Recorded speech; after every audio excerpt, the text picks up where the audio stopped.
Bonjour Elisabeth Noir. Bonjour Nicolas. Une délégation calédonienne s'envolera prochainement pour Lisbonne et les Journées mondiales de la jeunesse. Et pour en parler, vous recevez ce matin le Père Ngo. Le Père Ngo, qui est effectivement notre invité ce matin. Bonjour mon père. Bonjour. Merci d'avoir accepté notre invitation. Vous êtes l'un des prêtres accompagnateurs de ces jeunes Calédoniens. Alors c'est la 37e édition des JMJ, elle se déroule au Portugal, à Lisbonne. C'est toujours un événement important, ces JMJ, pour les jeunes catholiques. Tout à fait, puisque c'est le pape Jean-Paul II en 84. Si je reviens tout petit peu l'histoire, l'origine de cette idée si courageuse que le pape a invité les jeunes à Rome de se rassembler pour célébrer l'événement à l'époque qu'on appelait Jubilé de l'année sainte. Hein. Et puis, le pape Jean-Paul II a invité les jeunes à se rassembler. Et petit à petit, l'idée a pris forme. Il a confié aux responsables de continuer cette idée. Et il trouvait que c'est très, très bon.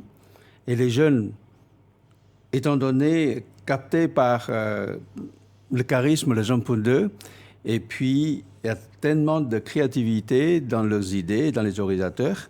Et donc, de plus en plus, les jeunes sont attirés par cet événement. 37 éditions, vous-même, vous avez déjà participé à plusieurs JMJ. J'en ai participé 4. 2008 à Sydney, et 2011 à Madrid, et 2016 en Pologne, et cette année. Quels sont les souvenirs marquants que vous en avez? Qu'est-ce que vous en rapportez? Alors, chaque JMJ, il y a des souvenirs différents. Par exemple, à Sydney, nous avons eu une délégation très importante. Si j'ose dire, c'est record, 250 jeunes pour participer au JMJ à Sydney. Et ensuite, en Pologne, d'abord à Madrid, c'est très différent aussi, puisque pour une nouvelle découverte, et un autre style de rassemblement des jeunes, de vivre les JMJ. Et ensuite, en Pologne, c'est un peu tellement entendu parler de la souffrance, etc. Et nous avons eu aussi le privilège de visiter et faire un pèlerinage au camp de concentration d'Auschwitz. Et alors cette fois-ci, il y a une délégation de jeunes Calédoniens qui s'apprête à participer à ces JMJ au Portugal. Qui sont ces jeunes? Quel âge ont-ils et d'où viennent-ils? Alors, la tranche d'âge des jeunes de 18 à 25. Les jeunes sont venus de tous les coins de la Nouvelle-Calédonie, des îles, des Noyautés, Belep et de Vao, et de l'ensemble du territoire. Qu'est-ce qui les motive pour participer à ce déplacement, à ces JMJ? Alors, chacun a ses motivations. Hein. D'abord, pour découvrir vivre JMJ, puisque nous avons préparé ces JMJ depuis 3 ans, avec l'information passée relayée par les membres du comité. Et ces jeunes ont entendu et ils voudraient absolument participer parce qu'ils trouvent que c'est extraordinaire. D'abord, pour eux, c'est de rencontrer les autres jeunes du monde entier, de vivre cet événement de la foi avec les autres jeunes catholiques du monde. Et puis, pour pouvoir visiter aussi, puisque nous avons prévu également les 2 pèlerinages preuves. D'abord à Fatima, qui est à peu près un peu plus de 100 km de Lisbonne. Et puis au retour, nous serons aussi à Lourdes. Et donc pour eux, parlant de Fatima, pas de Lourdes, c'est quelque chose d'extraordinaire. Ils voudraient en profiter. Et non seulement cela, mais aussi pour sortir du pays, pour faire le voyage. Alors vous nous parlez de Fatima, de Lourdes, deux lieux de pèlerinage. Vous allez également, au début de ce voyage, vous serez à Clermont-Ferrand, parce que c'est la ville de Montségur-Douar. Tout à fait, puisque nous voudrions revenir à la source, puisque c'est là où les premiers missionnaires en Nouvelle-Calédonie sont partis, et essentiellement à la paroisse Isaac-la-Tourette, où Monseigneur Douar fut curé à peine 1 an avant d'être envoyé en Nouvelle-Calédonie pour cette évangélisation. Et nous serons accueillis dans cette paroisse et puis Clermont-Ferrand pendant 3 jours, presque 4 jours, et pèlerinage dans ces lieux de nos racines. Vous-même, Père Ngo, vous êtes l'un des prêtres accompagnateurs. Comment ça s'est fait? Vous étiez volontaire, vous avez été désigné? Les 2.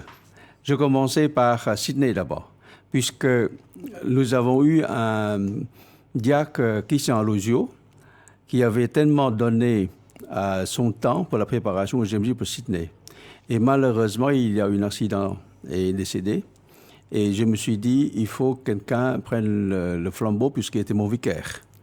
Alors, quand j'ai repris le flambeau, et l'évêque m'a demandé de faire quelque chose pour organiser.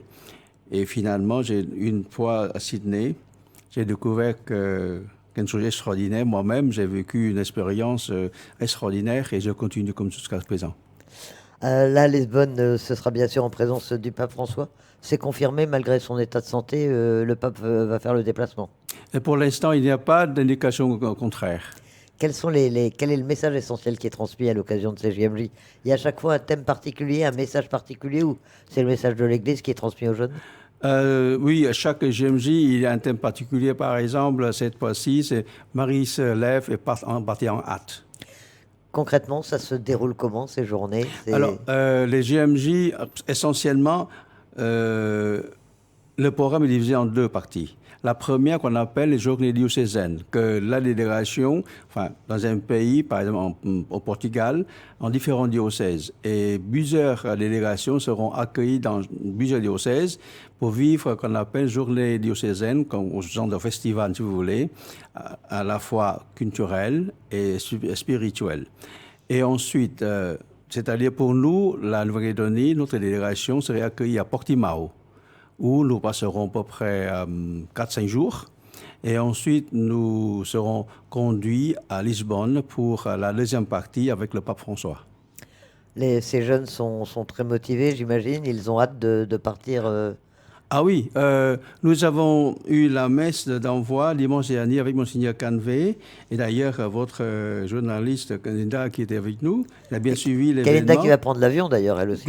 Justement, avec nous. Elle va être avec nous tout au long du voyage, tout au long de GMJ. Et les jeunes étaient très, très motivés et même excités. Ils disent, je veux partir maintenant. Alors c'est un événement, c'est un long voyage quand même. Financièrement, comment vous organisez? L'Église est en capacité d'organiser, de prendre en charge ce genre de déplacement? C'est vrai qu'il faut penser à ce côté, puisque sans ça, on pouvait monter de l'avion. Le budget que nous avons fixé, c'est assez élevé, mais avec la préparation depuis 3 ans, et petit à petit, progressivement, les jeunes essayent d'économiser par la vente des gâteaux ou des activités en groupe pour pouvoir avoir un peu de finances, et puis avec l'apport familial et le paroissial aussi, les deux.